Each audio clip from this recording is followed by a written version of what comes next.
સુખદેવજી મહારાજ કહે છે, એવમે તત્પુરા પૃષ્ટો મૈત્રેયો ભગવાન કિલ ક્ષત્રાવનમ પ્રવિષ્ઠેન ત્યક્ત્વા સ્વગૃહમદ્વિત.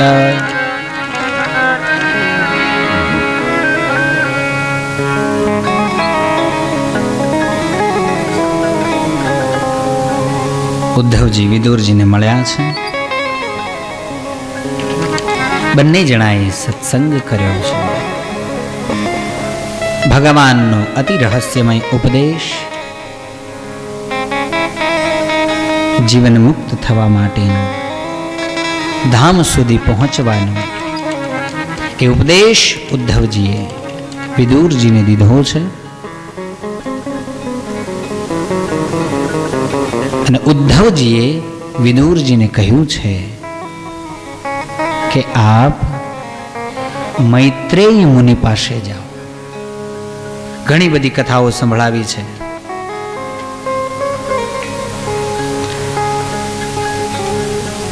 એમ કહેવાય છે કે આ બંને જણાનો સત્સંગ જ્યારે ચાલતો હતો એ વખતે કીટકાદિ એટલે શરીર સ્પૃશ્ય જે જીવાત દેખાતી પણ નથી એ પણ દિવ્ય શરીરને ધારણ કરી આ સત્સંગ પૂર્ણ થઈ તરત જ ભગવાનના ધામમાં ગઈ હતી. એવો ભગવાનનો પરમ ઉપદેશ અતિ રહસ્યમય એ ઉદ્ધવજીએ વિદુરજીને સંભળાવ્યો છે.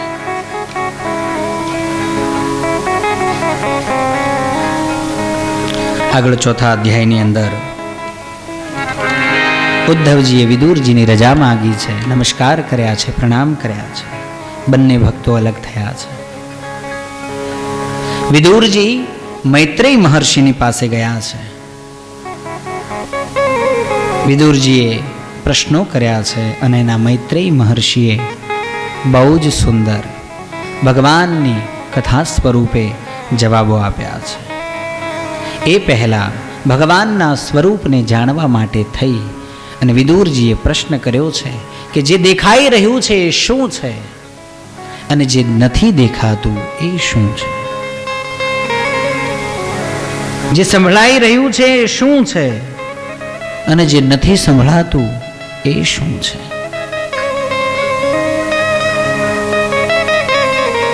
જો આ વાતો થોડી અટપટી છે, પણ થોડી જો સમજણપૂર્વક એને સાંભળીએ તો બહુ જ સરળ છે.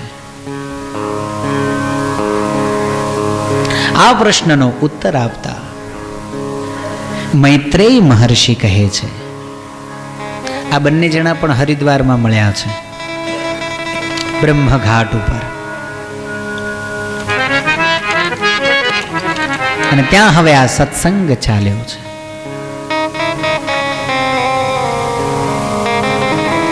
જે નથી દેખાતું એ પરમ તત્વ જે દેખાઈ રહ્યું છે એના મૂળ કારણ સ્વરૂપે અતિ સૂક્ષ્માતિ સૂક્ષ્મ છે અને અનંત છે, એટલે વિરાટ છે.